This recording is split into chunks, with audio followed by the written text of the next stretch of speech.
dan saat ini telah beredar luas di kalangan masyarakat dan media sosial. Bagaimana kasus tentang kematian Vina Cirebon ini yang akhir-akhir ini marak dan banyak sekali media-media yang meliputnya. Namun hal tersebut pun telah dijelaskan oleh beberapa media tentang kasus ini, yang dimana polisi ini masih melakukan pencarian terhadap 3 pelaku yang sebelumnya ini berjumlah 11 orang. Namun 3 diantaranya belum diketahui siapa pelaku tersebut.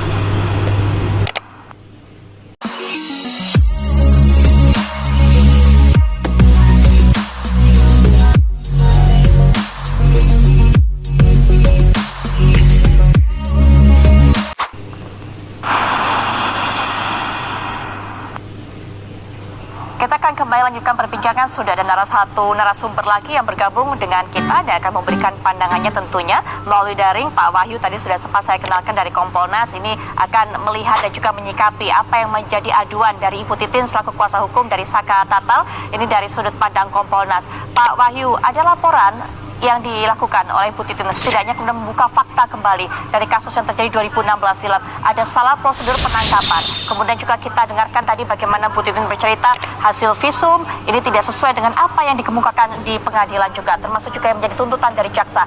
Ada upaya dari Kompolnas pada saat itu, pada saat kasus ini sedang berlangsung, Pak Wahyu. Terima kasih Mbak Putri.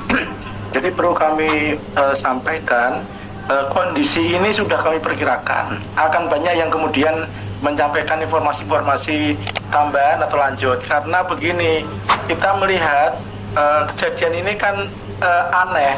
8 tahun itu dianggap sudah nggak ada masalah. Sudah dipikir sudah clear semua. Rupanya tidak diduga kan ada film Vina sebelum 7 hari. Lalu itu berkembang dan era 2016 beda dengan era 2024. Sebelum pandemi, orang tidak begitu aware dengan namanya medsos. Setelah pandemi, yang namanya medsos itu hal yang biasa untuk semua orang. Begitu ini muncul, sekarang semua bersuara, karena yang tidak terungkap di fakta kan ketika di publik, maksudnya di publik, ketika di persidangan semua mencabut BAP. Nah, sekarang semua teriak.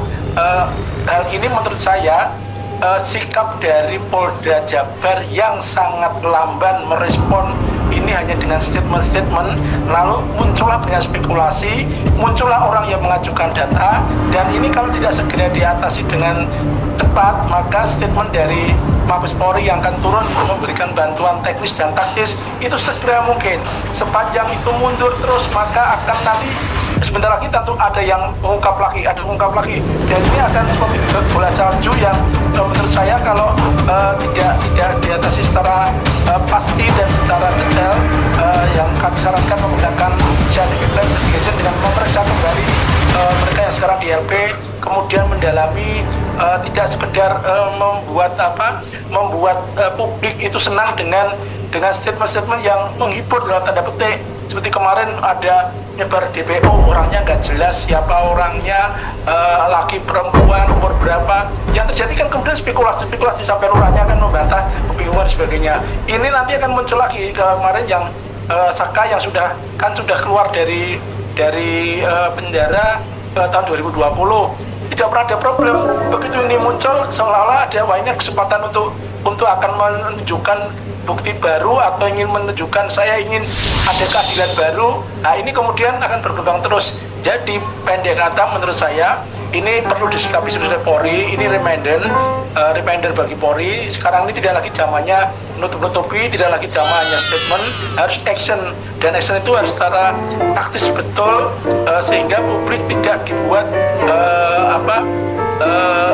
dengan spekulasi yang justru membingungkan orang nanti. Ya, Pak Wahyu mengatakan ini harus disikapi dengan cepat, ada action dengan cepat.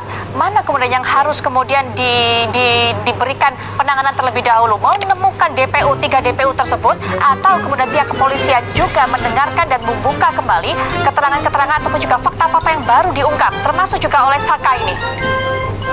Mbak, yang namanya 3 DPU itu kan sampai sekarang bikin orang bingung. Kan tidak jelas siapa orangnya. Statement silakan cari, silakan orang melapor, tapi melaporkan siapa kan tidak pasti. kan bisa dilakukan, mohon maaf ini saya tidak begitu menguasai, tapi secara logika bisa misalkan memeriksa kembali 8 orang, menanyakan secara detail apa yang pernah dilihat, kemudian yang pernah tergambarkan, dibuat sketsa misalkan ya, atau dengan cara lain bantuan dari Mabes ini kan akan memberikan bantuan teknis dan taktis. Di sana kan banyak expert, banyak ahli-ahli yang lebih paham dalam hal penyidikan, lebih paham mengenai forensik dan sebagainya. Ini kan harus segera didorong, Mbak, di-push. Kalau ini nggak didorong ya seperti ini, nanti ada lagi yang muncul lagi, ada fakta baru. Jadi nanti semakin berkembang isunya dan semakin liar spekulasinya. Saya kira ini nggak bisa main-main lagi. Publik sudah menunggu betul, dan Kapolres sudah bersurat ke Polda Jabar untuk minta penjelasan resmi kronologis. Sampai hari ini belum ada jawaban dari Polda Jabar. Surat jawaban itu belum ada. Maksud kami, dengan kami bersurat, kalau ada pegangan dari Polda Jabar, setidaknya kami tahu apa kesulitannya sih. Kalau kesulitannya itu diatasi oleh kita, ya kita atasi. Kalau tidak bisa, ya kita diskusikan atau kita minta bantuan pihak yang bisa mengatasi. Ini menurut saya keseriusan munculnya dari sana, Mbak, menurut saya. Baik.